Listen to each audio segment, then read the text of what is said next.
Assalamualaikum. Waalaikumsalam. Waalaikumsalam warahmatullahi wabarakatuh. Warahmatullahi wabarakatuh. Oke, ini agak terganggu suara. Terdengar nggak suara saya? Terdengar, Bu. Ya, alhamdulillah. Cuma ada suara bising ya, baru sudah pindah-pindah tetap tetap bersuara. Ngisi air kolam.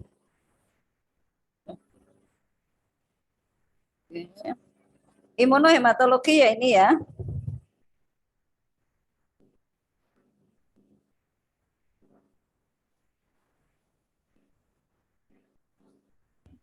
Iya, Ibu.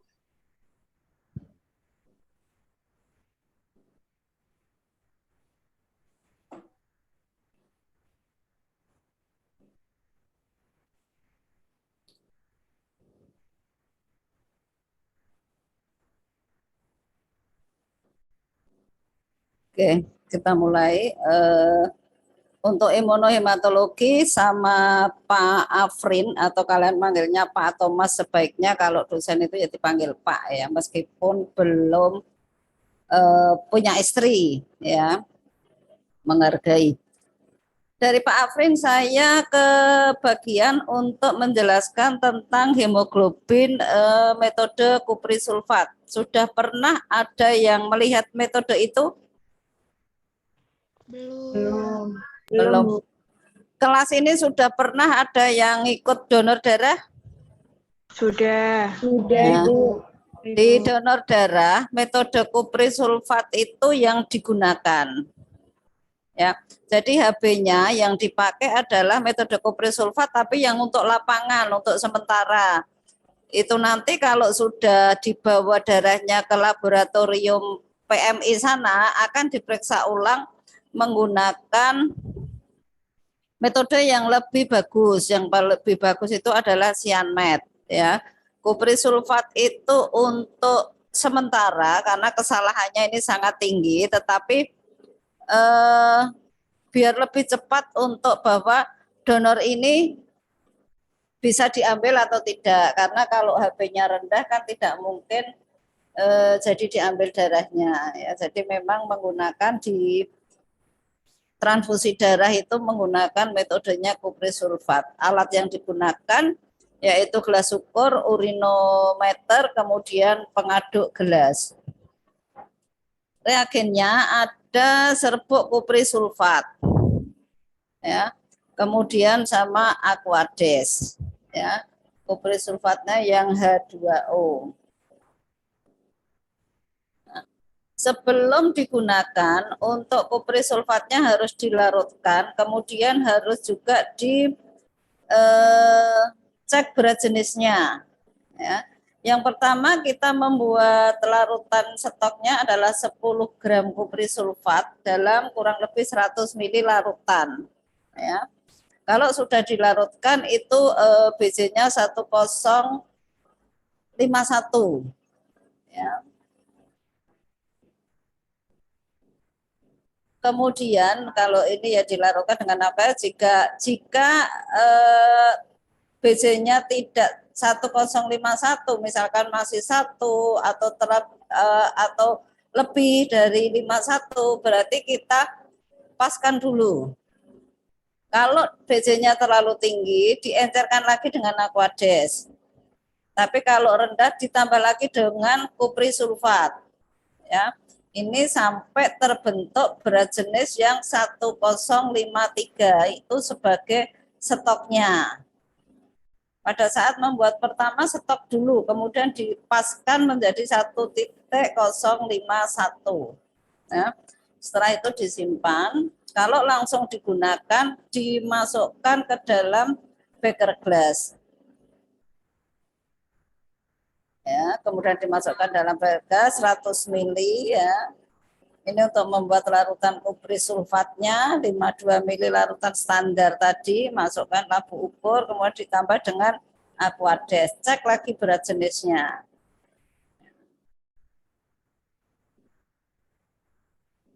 Kemudian prosedurnya, kita setelah menyiapkan kupri sulfat siap pakai di beker glass, kita ambil darah kapiler.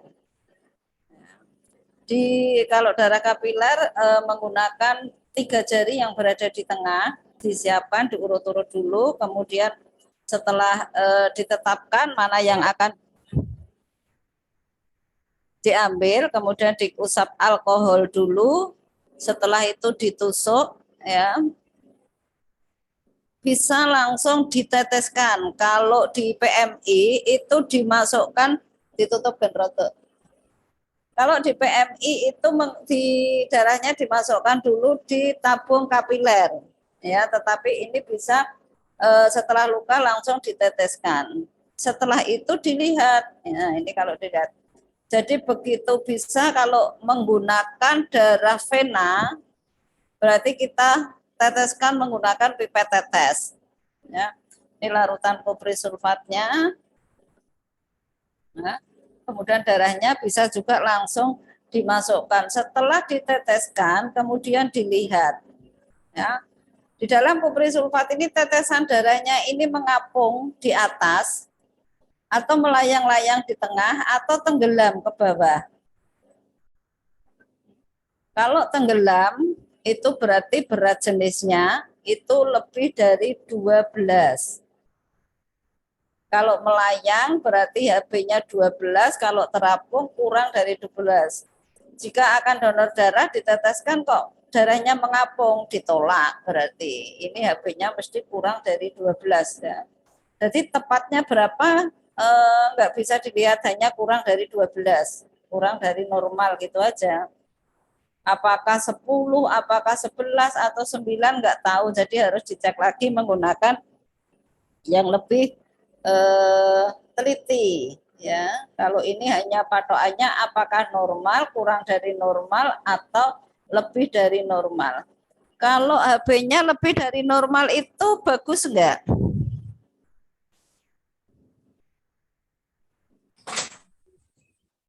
Bagus enggak kalau HB-nya lebih dari normal? Enggak. Kenapa? Bagus, Ibu. Kenapa kira-kira? Berarti darah itu warnanya semakin hitam. HB itu kan warna yang dilihat ya. Dia semakin gelap. Itu bisa karena keracunan ya. HB-nya menjadi lebih, warnanya lebih gelap, HB-nya lebih tinggi, keracunan dari rokok atau keracunan dari logam. Itu bisa menjadi kemudian juga catatannya pada saat meneteskan tadi, kalau menggunakan darah kapiler ujung jari itu jangan diperas-peras ya. Kalau diperas itu tidak keluar dengan sendirinya, berarti cairan-cairan jaringan itu ikut keluar sehingga HB-nya akan menjadi rendah. Kalau tusukannya itu dalam, itu tidak usah diperas-peras, dia sudah menetes dengan sendirinya. Jadi nggak boleh diperas, ini kemudian dibiarkan menetes, ya itu nanti akan kita lihat HB-nya ini untuk HB yang kupri sulfat. Ya. Jadi yang negatif atau terapung, maksudnya menunjukkan kadar HB yang kurang dari 12 gram persen. HB itu satuannya gram persen atau gram per desiliter. Ini tidak memenuhi syarat untuk donor. Kemudian kalau melayang menunjukkan kadar HB-nya 12 gram. Ya, juga tidak memenuhi persyaratan menjadi donor. Menunjukkan kadar HB yang lebih berarti calon donor memenuhi persyaratan. Jadi melayang itu dianggap tidak memenuhi karena ini kesalahannya tinggi. Kalau diperiksa menggunakan yang otomatis, itu nanti hasilnya akan berbeda, turun lebih kurang dari angka 12. Apalagi yang kurang dari 12 ya.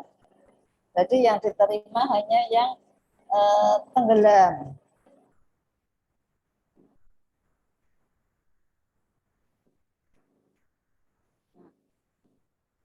Untuk di kalau mau transfusi memang dasar yang pertama dilihat itu hanya tensi. Tensinya itu ya juga harus normal. Normalnya itu disesuaikan. Kalau seusia Bu Andri 130 itu masih diterima. Kalau kalian remaja 130 itu sudah termasuk tinggi, nggak diterima ya. Jadi kemudian selain tensi, HB syarat yang pertama memang kalau belum pernah donor ada berat badan. Jadi kalian mestinya yang memenuhi syarat itu mencoba donor. Donor itu sedekah yang sangat bagus, yang sangat bermanfaat untuk orang lain karena itu bisa menyelamatkan nyawa seseorang. Tetapi kalian sendiri yang diambil istilahnya apa ya? Nggak rugi. Kita juga nggak beli darah.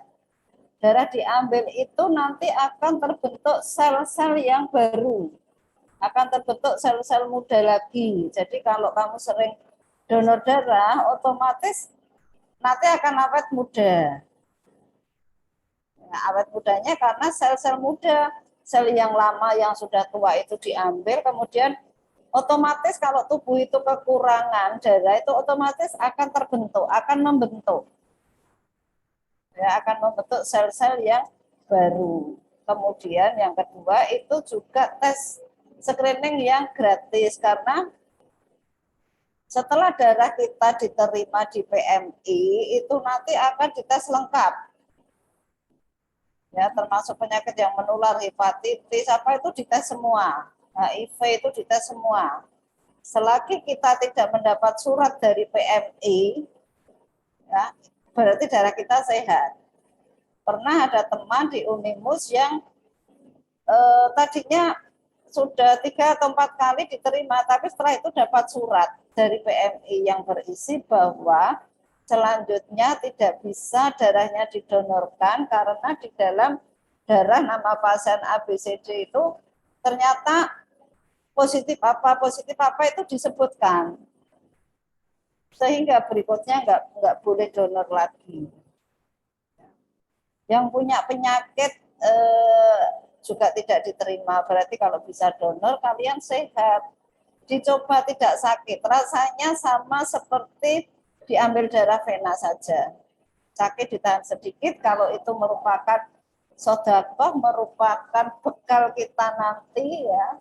Kita di alam kubur itu harus cari bekal sendiri. Kamu ke kampus saja membawa bekal. Buat sangu nanti makan siang, buat minum ya, buat di jalan, apalagi nanti kalau kita menghadap itu ya kita sendiri yang harus cari lah. Itu adalah satu-satunya sodako yang kita sebenarnya sudah difasilitasi. Diambil nggak apa-apa, kita nggak akan sakit. Ya, nanti kalau habis donor dapat minum panas, dapat jajan ya, bukan itunya ya. Kalau itu hanya untuk support saja sebenarnya. Kadang juga nggak dimakan ya. Tapi kalau sudah donor itu, kalau yang sudah merasakan rasanya di badan itu enak, rasanya enak, terus pengen tidur, terus pengen makan, kayak gitu aja.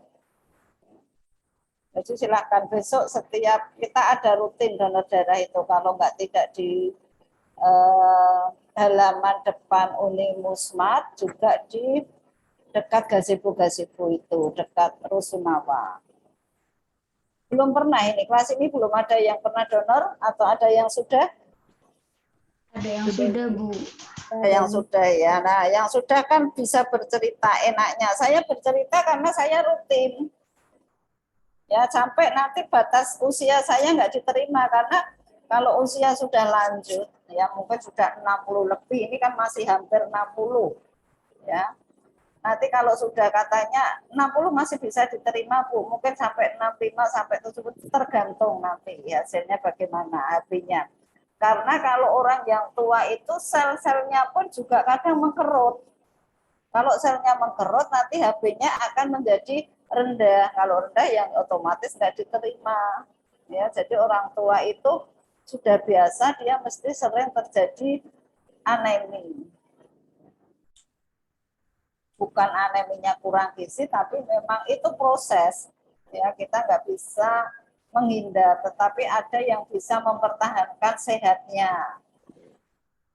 Dijaga makanannya, dijaga olahraganya, dijaga hatinya. Paling senang pertama itu kita menjadi sehat itu hatinya. Kita nggak stres, selalu berpikir positif, itu enak hidupnya. Oh tidur ya tidur aja gitu ya. Tapi kalau pikirannya negatif, memikirkan banyak orang, nggak perlu orang lain kita pikirkan sampai seberapa jauh gitu ya. Malah kita nanti nggak bisa tidur. Kalau misal ini kalian melihat ada temannya itu kok badannya bagus, kamu kepengen seperti itu sampai nggak bisa tidur. Nah itu tidak, itu harus berusaha, tidak bisa dipikirkan ya. Tapi juga kita kadang nikmat itu sendiri-sendiri. Ya memang sudah ditakdirkan kita badannya seperti ini, ya kita terima aja. Yang penting kita cari sehatnya. Jadi silahkan nanti yang belum donor darah bisa donor darah. Jadi itu salah satu pemeriksaan pra donor itu adalah memeriksa HB metode kupri sulfat. Sebenarnya ada yang lebih cepat lagi untuk HB yang metode POCT atau metode stek. Tapi mahal itu, steknya itu mahal. Dibandingkan step yang campuran, ada glukosa, ada kemudian apa pH berat jenis, yang urin lengkap itu lebih mahal yang untuk HB. Ya, sehingga mungkin PMI kan ya kadang kayak dinas-dinas seperti itu kan nanti kadang diberikan ke orang lain juga, jadi mungkin tidak perlu biaya. Nah, untuk biaya-biaya pemeriksaan tes-tes itu yang harganya mahal, sehingga meskipun orang donor dapat donor, misalkan ada orang yang sakit di rumah sakit membutuhkan donor, sudah membawa beberapa orang yang bisa diambil. Kenapa tetap bayar? Itu kalau pasien tidak tahu juga protes. Kenapa wong saya sudah membawa donor kok masih bayar? Nah, bayarnya itu adalah mengganti untuk pemeriksaan. Pemeriksaan itu kan butuh reagen. Jadi itu yang mahalnya, bukan sebenarnya yang nggak begitu mahal, tetapi reagen-reagen itu yang harus dibeli lagi, sehingga pasien memang meskipun membawa, kalian bisa meluruskan di masyarakat sering terjadi seperti itu, tapi untuk pemeriksaan-pemeriksaan itu butuh biaya. Nah, yang akan diberikan ke pasien itu dua-duanya diperiksa, baik donor maupun resepiennya itu diperiksa semua cocok apa tidak ya. Karena meskipun sama-sama golongan darahnya sama, itu belum tentu juga di crossmat itu menerima. Ada yang A dengan B, si A itu menerima golongan darahnya B.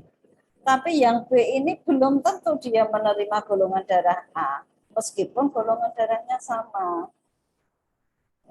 Jadi untuk itu biaya sekecil apapun tetap dibutuhkan. Kalau kamu melihat yang di awal cuma diperiksa HB sama tensi, tapi begitu sampai rumah sakit itu diperiksa semua, baru disimpan.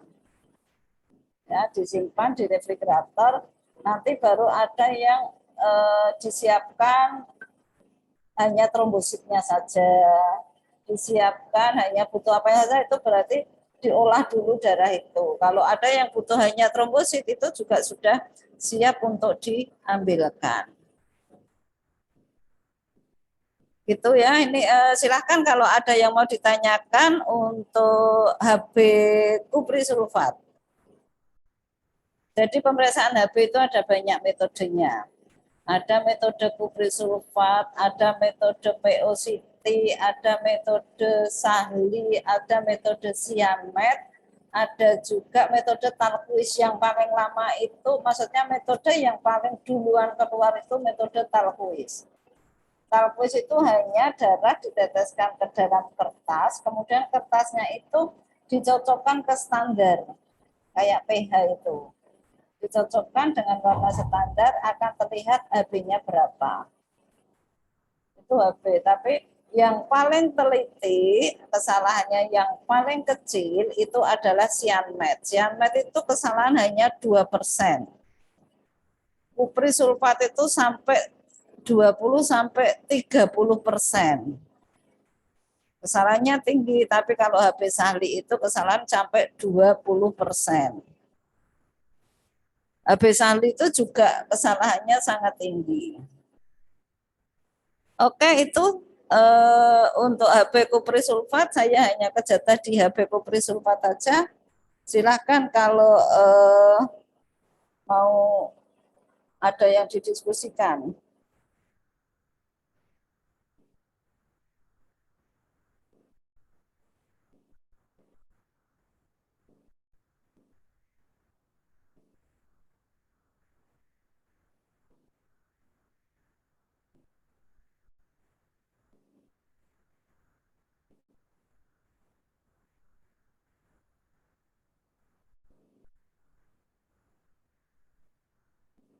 Ibu izin bertanya, Bu.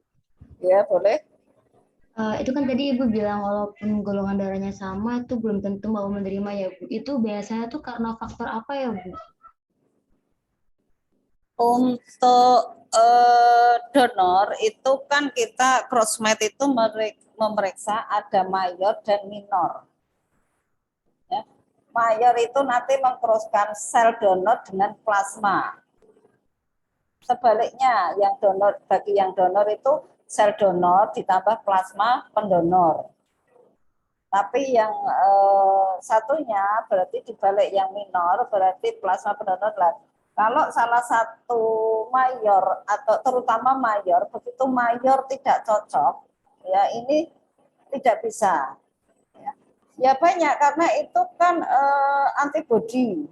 Kalau itu tidak cocok nanti tetap diberikan, akan terjadi reaksi di dalam tubuh. Apakah di darah itu terjadi penggumpalan atau reaksi yang paling sedikit biasanya menyebabkan ada pasien itu gatal-gatal, ada pasien itu menjadi demam ya karena memang antibodi itu kan akan bergabung nanti yang dari zat yang asing bukan dari tubuh kita masuk.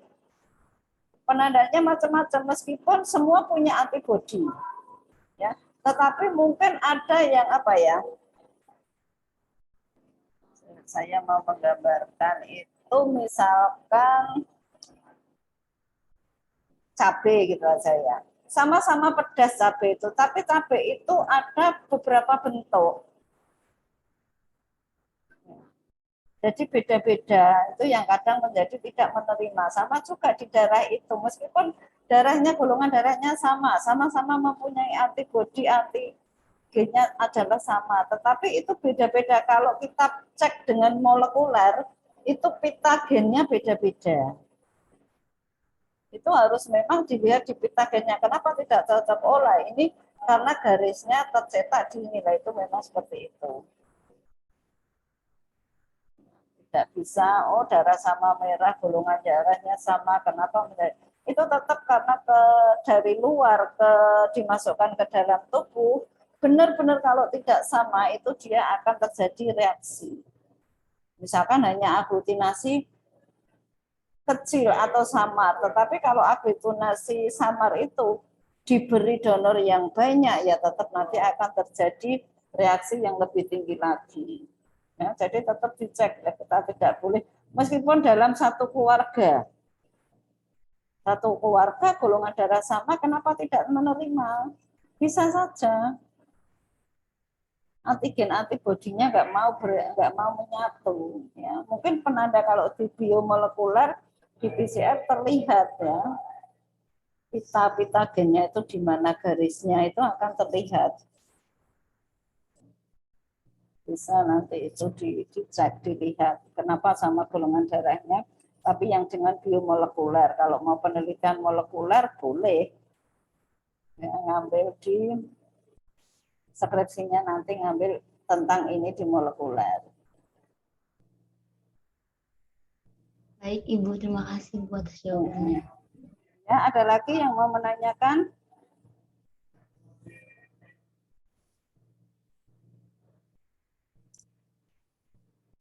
Ibu izin bertanya. Ya, Baik, perkenalkan saya Siti Maulida Mahmudah. Di sini saya ingin bertanya, teman saya itu kan ada yang transfusi darah kan Bu. Nah, orangnya itu setelah transfusi darah tuh 6 bulan nggak haid. Nah, itu apakah ada faktor tidak kecocokan ya Bu? Begitu, terima kasih Bu. kalau ini saya kurang paham kalau terkait dengan haid. Sebenarnya kan beda, yaitu proses haid itu kan tentang pematangan sel telur. Sebenarnya ya tidak ada kaitannya dengan darah seharusnya. Nah, jadi memang yang dikeluarkan darah, tapi kan itu proses pematangan telur yang tidak dibuahi menempel ke dinding-dinding rahim. Ya begitu batas usianya itu penempelan itu dia akan jatuh menjadi darah menstruasi. Ya, pematangan telur kan sebenarnya tidak terkait dengan itu seharusnya, tapi mungkin besok akan saya tanyakan yang dokter yang memang bekerja di PMI. Coba ada kaitannya enggak? Kalau setelah donor, kalau terjadi reaksi itu, reaksi yang pertama karena itu langsung menyatu ke dalam darah itu biasanya terlihat. Terlihat itu artinya gejala itu langsung. Ya. Apakah terjadi demam, apakah terjadi menggigil, apakah terjadi gatal-gatal itu langsung karena langsung dimasukkan ke dalam vena darah itu. Ya, jadi reaksi itu langsung kalau ada reaksi ketidakcocokan. Ya. Tapi kalau terus ke menstruasi lah itu yang saya belum tahu. Nanti saya carikan jawabannya ya. Apakah ada kaitannya? Enggak, sepemahaman saya menstruasi itu kan proses-proses pematangan telur yang tidak terbuai. Baik Ibu, jadi itu tuh setelah donor darah itu selama 6 bulan berturut-turut itu teman saya itu tidak haid gitu loh Ibu. Dia donor darah atau transfusi? Maksud saya transfusi darah Ibu. Oh, transfusi ya, dia ditambahi darah kan gitu ya, dapat transfusi dari luar gitu kan. Enggak Ibu. Nah itu yang apakah ada kaitannya apa tidak, ini saya kurang jelas. Mungkin nanti di pertemuan berikutnya kalau saya sudah tidak ada ya nanti akan saya titipkan dosen lain yang mengampu akan biar dijawabkan. Ya nanti coba saya tanyakan dulu ya. Pastinya kalau itu hanya jawaban saya, seharusnya itu tidak ada kaitannya. Ya, tapi nanti akan saya tanyakan yang lebih ahli. Dan apakah dengan penambahan darah itu berpengaruh ke pematangan telurnya kan itu. Baik Ibu, terima kasih banyak. Iya. Sampai sekarang temannya belum menstruasi.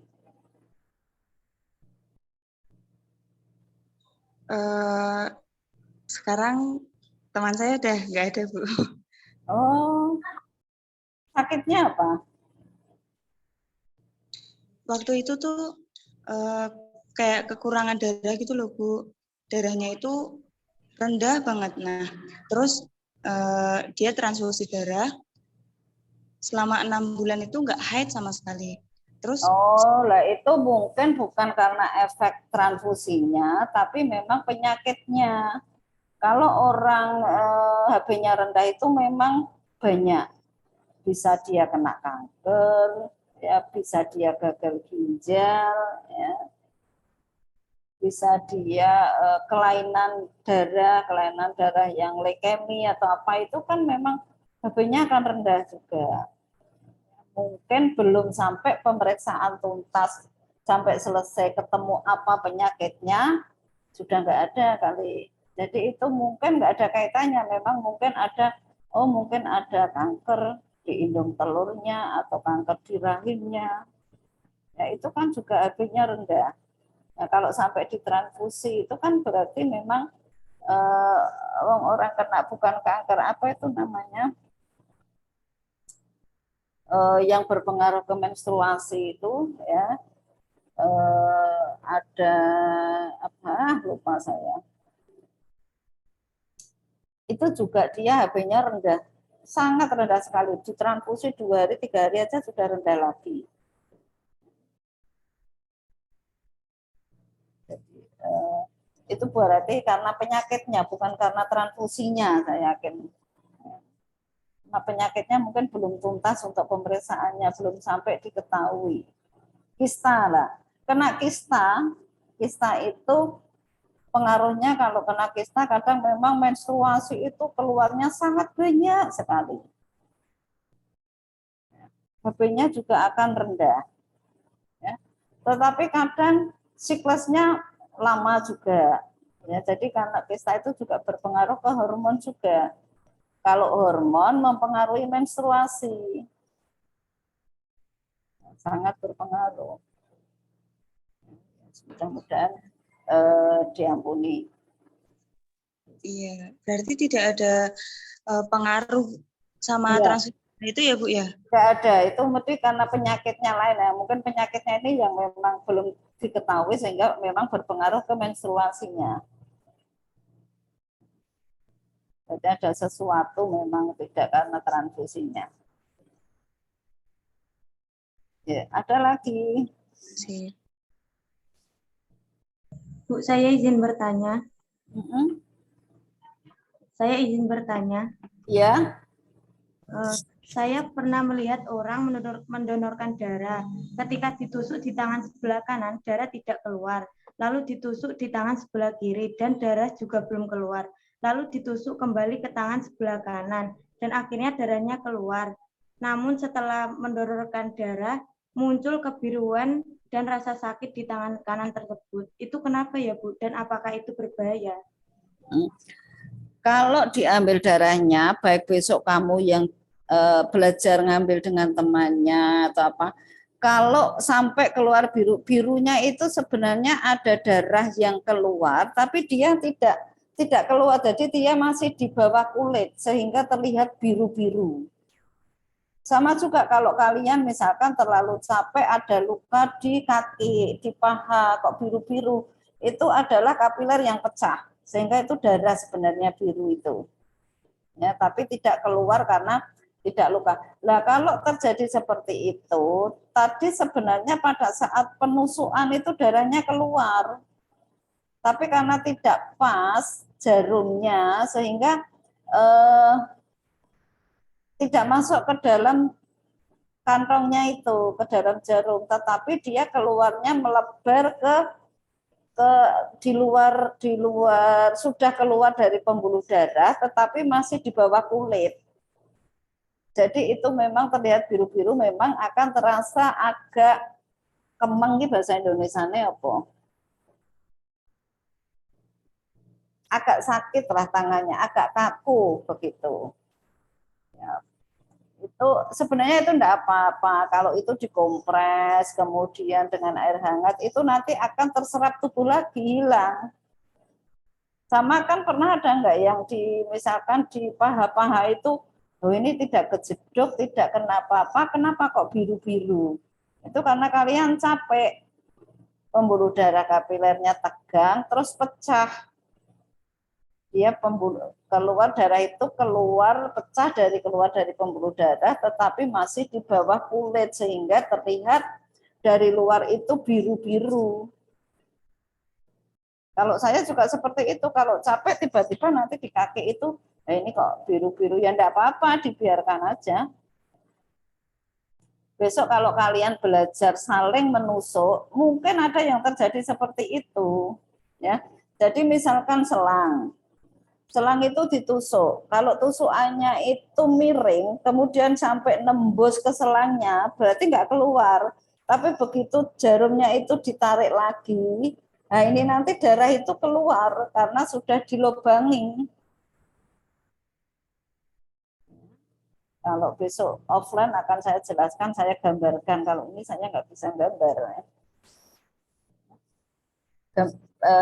Seperti itu ya. Jadi sebenarnya tadi pada saat penusukan yang kurang pas. itu akan terjadi. Besok kalian belajar saling menusuk, mungkin juga terjadi hal seperti itu, tapi nggak apa-apa, itu nggak bahaya. Ya, itu hanya darah keluar terus di bawah kulit gitu aja. Itu akan terserap lagi nanti. Gitu ya. Baik, Bu. Terima kasih. Iya. Masih ada? Izin bertanya, Ibu. Boleh. Kan seperti yang dijelaskan tadi, biarpun golongan darahnya sama, tapi kalau ditransfusi ada yang tidak cocok ya, Ibu. Itu apa namanya? Akibat yang dirasakan oleh pasien itu seperti apa ya, Ibu, tanda-tandanya? Biasanya itu di-cross-kan itu cross-match, namanya pemeriksaan cross-match itu di-cross-kan di luar, darah pasien dengan darah donor itu di-cross-kan dulu di luar.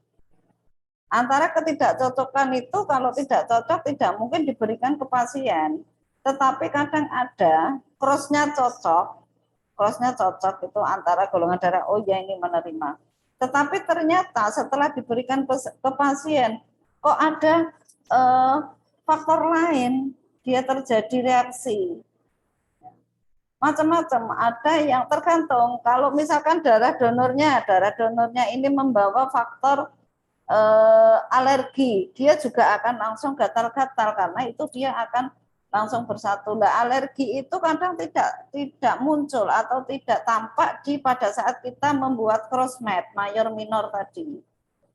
Mayor minor hanya antigen antibodinya dia cocok itu aja. Tapi yang kecil-kecil kayak ada faktor alergi, ada faktor apa, itu nggak terlihat.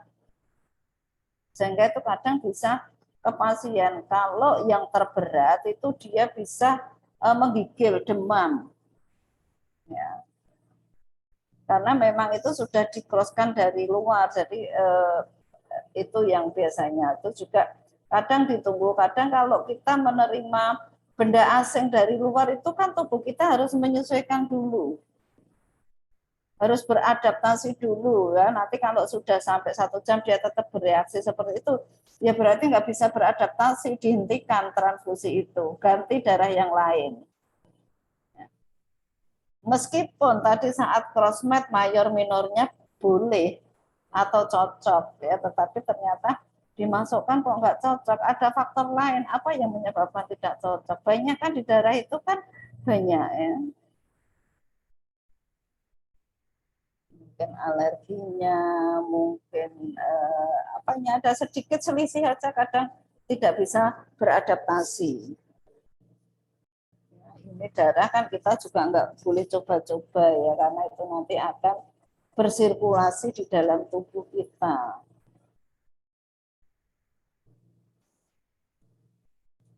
Oh ya. Baik, Ibu, terima kasih banyak. Iya. Ada lagi? Nggak apa-apa, silahkan kalau ada. Oke, kalau nggak ada ya kita tutup dulu untuk pertemuan pada sore hari ini. Absennya jangan lupa ya, sudah di-share belum? Itu biasanya di absen manual Ibu oleh Komting. Oh manual? Oh iya. Enggak di form? Enggak, Ibu, salah kalau di form ditakutkan nanti yang tidak join Zoom ikut mengisi formnya, Bu. Oh. Oke, kita akhiri pertemuan pada sore hari ini. Mudah-mudahan semua dalam keadaan sehat ya. Di hari weekend itu kita harus refreshing. Refreshing itu tidak harus di tempat-tempat yang mahal, tidak harus di tempat-tempat yang jauh. Kita lari-lari, kita berolahraga. Olahraga yang unimus muter-muter ya boleh. Ya. Atau di mana saja ya, kan semua biar nanti Senin itu fresh lagi. Oke, kita akhiri. Wassalamualaikum warahmatullahi wabarakatuh. Waalaikumsalam warahmatullahi wabarakatuh. Terima kasih banyak, Ibu. Terima kasih, Bu. Banyak, Ibu. Iya, saya live ya. Iya, Ibu.